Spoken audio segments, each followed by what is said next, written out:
Bejurino. Kita melihat dari data pada tahun 1990 itu lahan yang diberikan oleh pemerintah itu 9.300 hektar dengan panjang 37,4 km tertanggal pada 13 Februari 1990. Nah, hari ini terindikasi bahwasanya pihak perusahaan telah menggarap 15.000 hektar.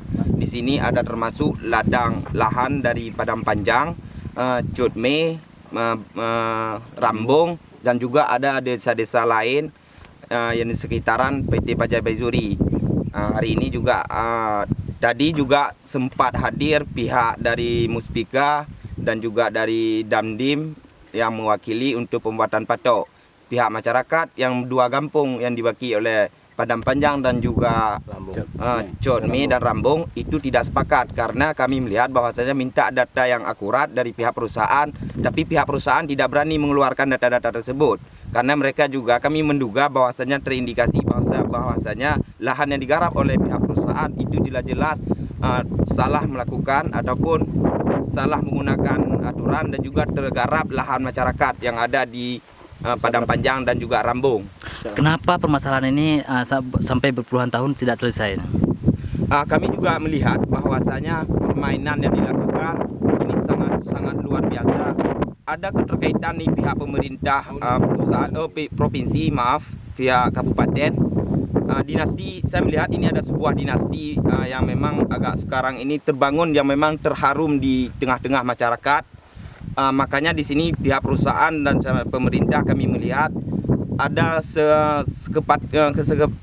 ikatan yang sangat kuat untuk menggolkan keinginan mereka, sehingga masyarakat yang tidak paham betul tentang persoalan ini, sehingga kami masyarakat ini dibodoh-bodohkan. Makanya kami dari pihak mahasiswa yang selalu mendampingi masyarakat itu kami telah melakukan berapa kali audiensi dengan pihak DPRK dan juga Camat Muspika dan juga pihak perusahaan.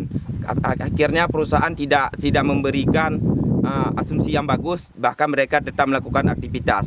Makanya hari ini, pada hari ini kami melakukan aksi besar-besaran di lahan sampai kasus ini selesai. Kalau misalkan ada yang penggarapan lagi ataupun beraktivitas di lahan tersebut, kami akan melakukan aksi-aksi yang sangat ataupun kita libatkan pihak kepolisian dalam melakukan menyelesaikan masalah ini. Kami lihat tadi permintaan yang kami minta pada pihak Muspika agar tidak ada aktivitas di lahan yang bersengketa 182 hektar dan juga ada lahan lain sebelum ada penyelesaian persoalan ini. Saya pikir seperti itu, Bang. Oke.